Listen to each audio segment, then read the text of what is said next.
오늘은 여러분들한테 지금 현재 이 부동산 시장이 어떻게 흘러가는지에 대한 부분을 좀 말씀을 드려볼까 하고요. 제가 가지고 있는 생각과 여러분들이 어떤 행동을 해야 될지에 대한 부분도 같이 한번 말씀드려 보도록 하겠습니다. 임성배 TV 보동과 텐데크 3기 신도시 사전 청약 예고 뒤 1년이 지난 후에 지금 현 시점에서 이제 하남이나 남양주 전셋값이 40%가 넘게 뛰었다고 합니다. 그리고 다른 지역들도 전세 가격이 큰 폭으로 상승하고 있는 것을 이제 작년과 비교해서 볼 수가 있습니다. 그런 데이터들을 좀 살펴볼 거고요, 오늘. 그리고 제가 가지고 있는 생각들을 공유할 거고, 그리고 향후의 주택 가격이 어떻게 될 것인지에 대한 부분들, 그리고 3기 신도시에 대한 부분들의 내용들을 같이 공유하려고 합니다.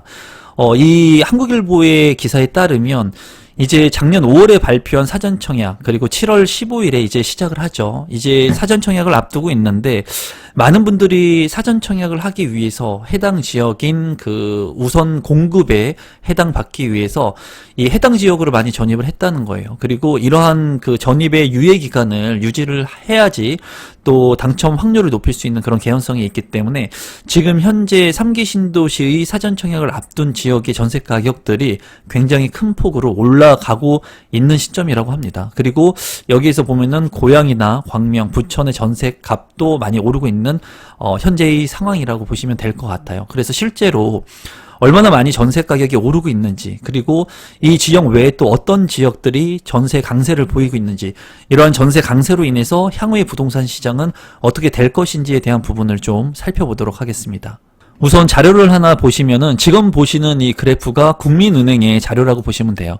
국민은행의 자료를 보게 된다면 3기 신도시에 들어설 경기 지역의 아파트 평당 전세값 가격을 이제 수치로 나타낸 겁니다.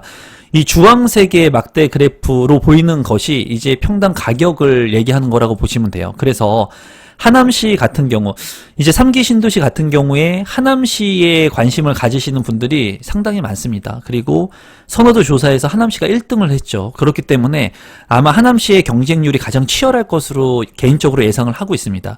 이 하남시 같은 경우에 이제 평당 전세값입니다. 전세값이 1,862만원. 그래서 기존의 1,300만원대에서 40.4%가 상승을 한 것으로 나타나고 있습니다.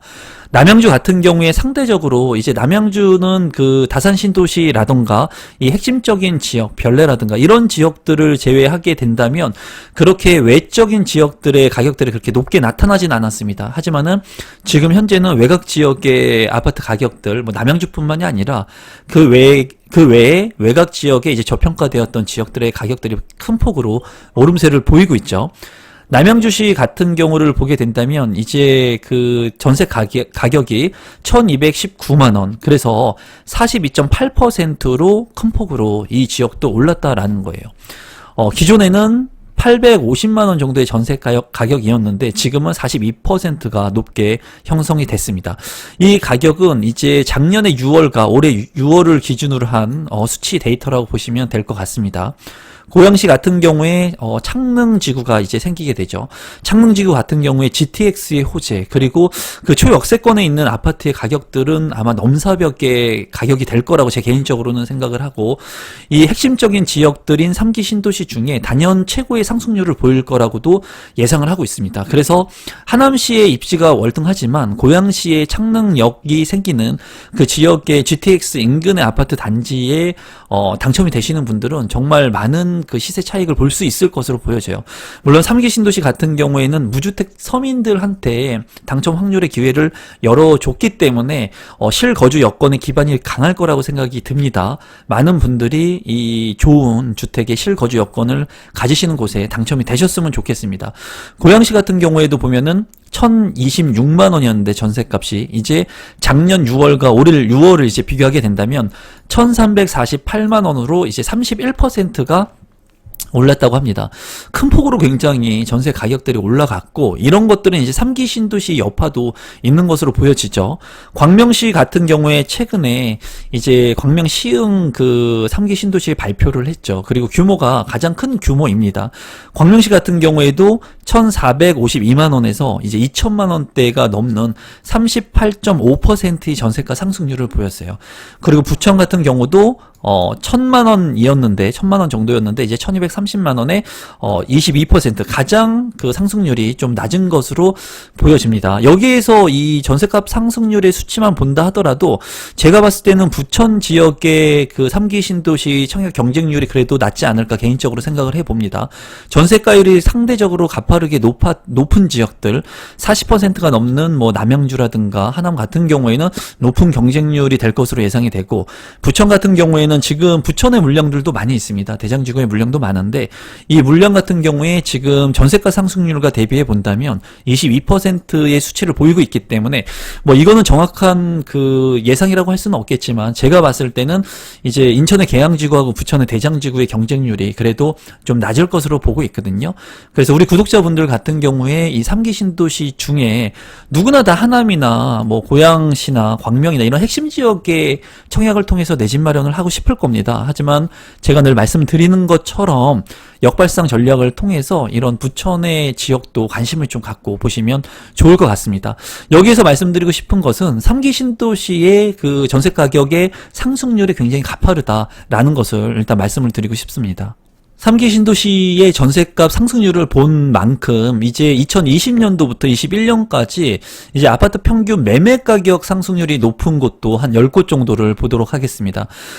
우선 말씀드리고 싶은 것은 이렇게 전세 가격이 높다는 것은 앞서 보신 전세 가격이 높게 올라가는 그런 아파트 지역들 같은 경우에는 이 전세 가격이 매매 가격을 밀어 올리게 되어 있습니다. 그러면서 일부 매매 가격과 전세 가격의 갭 차이가 많이 났는데 이 전세 가격이 올라가면서 일부 매매 가격과 전세 가격의 갭이 어느 정도 작은 수치를 보이게 됐을 때 이제 갭 투자라는 것을 하게 됩니다.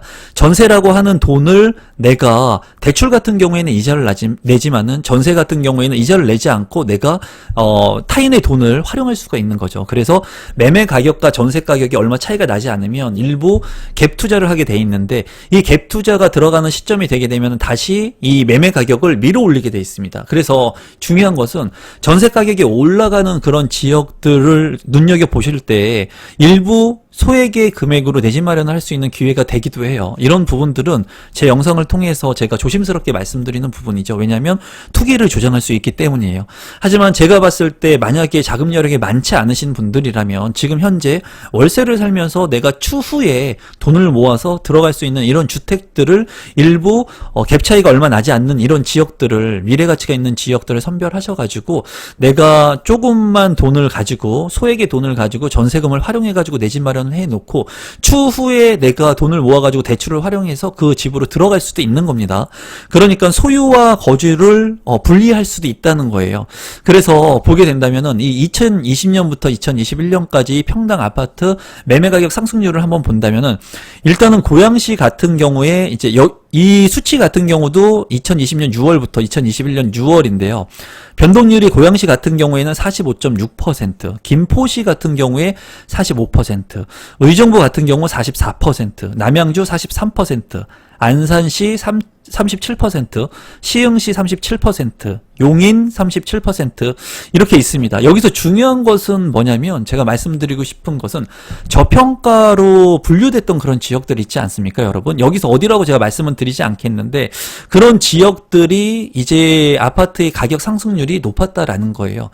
이것은 이제 핵심적인 서울의 지역들 외에 수도권의 지역들의 가격이 상승하게 되면은 이 높은 가격을 감내하지 못하는 수요자들이 이와 비교할 수 있는 입지 중에 하위 입지, 중위 입지 아파트들을 선별해서 내 집 마련을 할 수밖에 없습니다.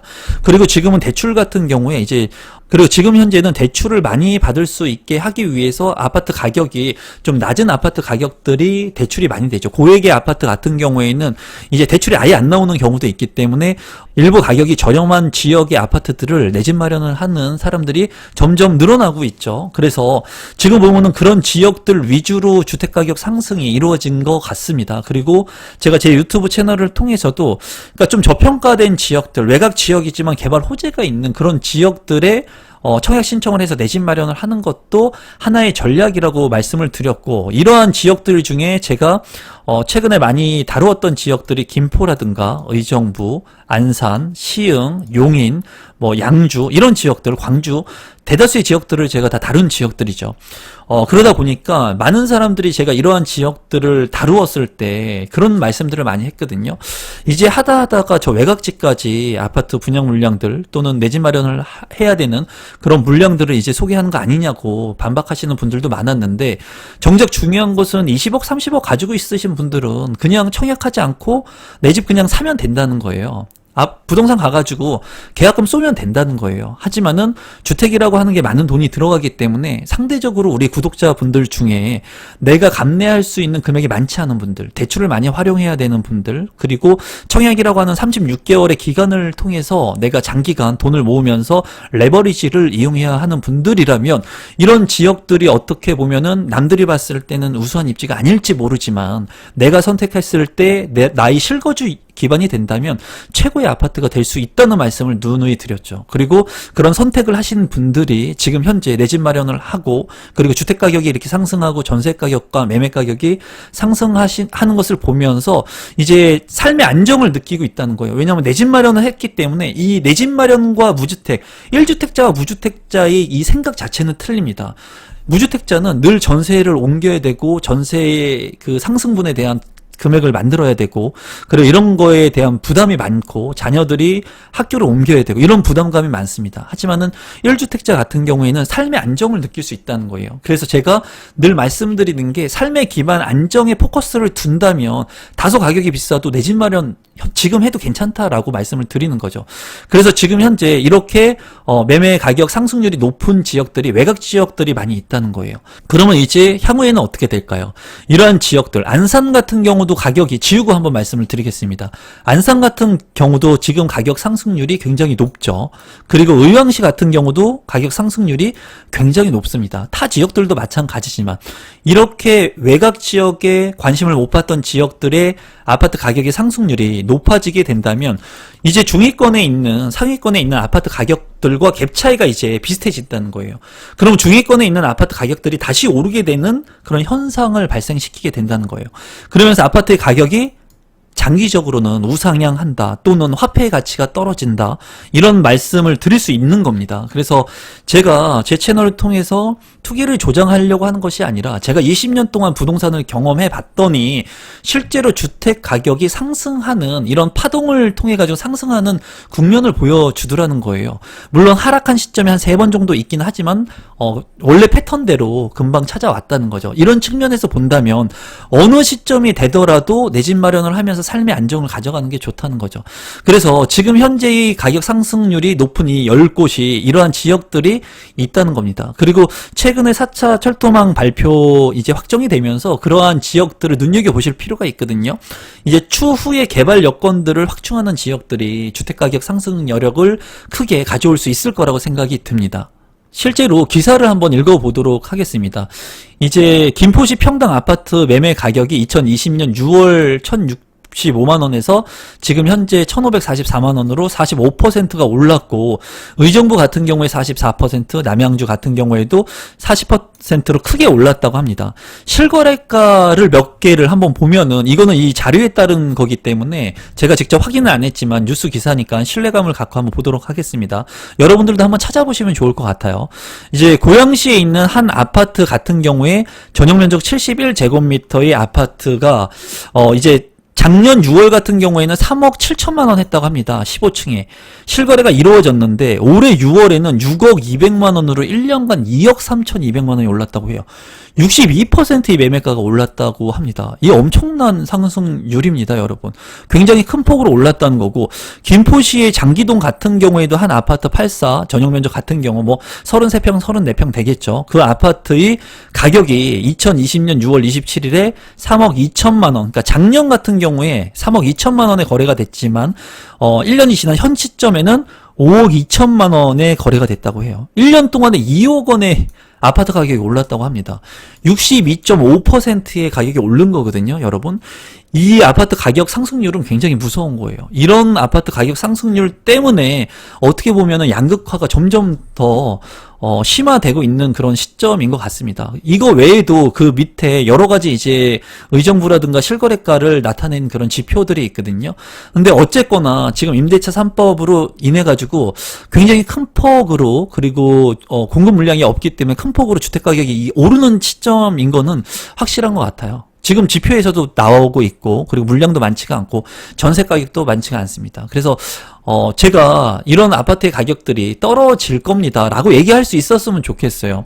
그래서 떨어지니까 조금 기다렸다가 주택을 매입해도 됩니다 라고 말씀을 드렸으면 좋겠는데, 실질적으로 이런 지표들이나 공급 물량들을 봤을 때 올 하반기라든가 내년 상반기까지 주택 가격이 큰 폭으로 조정을 받을 수 있는 개연성은 제 생각에는 없다고 보여집니다. 좀 희박하다고 보여져요. 물론 외부 충격들이 와가지고 그런 뭐 세계 경제 침체라든가 이런 하향 국면이 오게 된다면 모르겠지만, 지금 현 상황의 팩트는 좀 어려움을 겪고 있는 상황이에요. 그래서 어떻게 보면은 3기 신도시의 청약 물량들, 기회가 되시는 분들은 관심을 좀 가지실 필요가 있어 보이고요. 그리고 지금 현재 다소 비싸게 보이지만은 앞으로의 개발 가치가 있는 그런 아파트의 물량들 같은 경우에는 좀 여러분들이 내 집 마련을 조금이라도 빨리 하시는데 좀 집중하셔서 노력을 하시면 좋을 것 같습니다. 다만 마지막으로 정리를 하면은, 이런 물량들이 공급들이 많이 쏟아지는 시기가 온다면, 그 시기는 제가 봤을 때는 뭐 1, 2년 안에 올 것으로 보이진 않지만은 그런 시기가 이제 올 겁니다. 오게 된다면 가격의 조정을 좀 받을 수 있다. 뭐 침체나 하향 국면은 아니지만 조정을 받을 수 있는 개연성은 있다고 보여집니다. 그래서 지금 현재 시장 자체는 가격의 상승 탄력성이 좀 크다고 보여져요, 제가 봤을 때. 그리고 이런 부분들에 이제 투자자 입장에서는 쉽게 투자하기가 쉽지 않은 상황입니다. 왜냐하면 취득세, 그리고 중과세, 양도세, 보유세 이런 것들이 다 모두 중과세에 대한 부분이 무겁기 때문에 주택을 뭐 여러 채 매입하기는 쉽지 않고, 이제 저가의 주택들 같은 경우엔 가능하죠. 1억 미만의 저가의 주택들이 그래서 또 거래가 되고 있는데, 지금 현재 취득세나 보유세, 또 양도소득세에 대한 중과세가 있기 때문에 다주택자들이 이렇게 주택을 많이 늘릴 수 있는 그런 포지션을 가져가기에는 쉽지가 않거든요. 그렇다면은 무주택자 분들한테 어떻게 보면은 내 집 마련을 할 수 있는 그 확률은 더 올라갈 수 있다고 보여집니다. 만약에 다주택자랑 같이 경합을 하는 시스템이 아니라 어떻게 보면은 그 무주택자 분들한테 혜택을 좀 주고 있기 때문이에요. 그래서 여러분들께서 지금 현 상황을 그냥 보시면 된다는 거예요. 그런 말씀들을 많이 하시거든요. 과거에 3억이었는데, 과거에 2억이었는데, 과거는 그렇게 중요하지 않습니다. 지금 현재가 중요한 거예요. 과거에 내가, 예를 들어서 불량 청소년이었지만, 그 과거보다는 지금 현재가 중요한 거예요. 내가 지금 삶을 만족하고 행복하고 참된 삶을 살고 있으면, 과거에 불량 청소년을 살았던 그런 삶은 큰 의미가 없다는 거예요. 지금 현재의 삶을 내가 만들어 간 거기 때문에. 그래서 너무나 과거에 집착하기보다는 지금 제가 말씀드리는 것들은 팩트이기 때문에 이런 팩트들을 좀 체크해 보시고, 여러분들이 지금의 현재의 상황들을 한번 돌이켜 보시고 여러분들의 내 집 마련 전략들을 잘 수립하셨으면 좋겠습니다. 마지막으로 끝까지 제 영상을 믿고 시청해 주셔서 진심으로 감사드리고, 더 좋은 영상으로 여러분들한테 찾아뵙도록 하겠습니다. 조금이라도 이 영상이 도움되신 분들은 좋아요 버튼, 구독 버튼 부탁드리겠습니다. 감사합니다.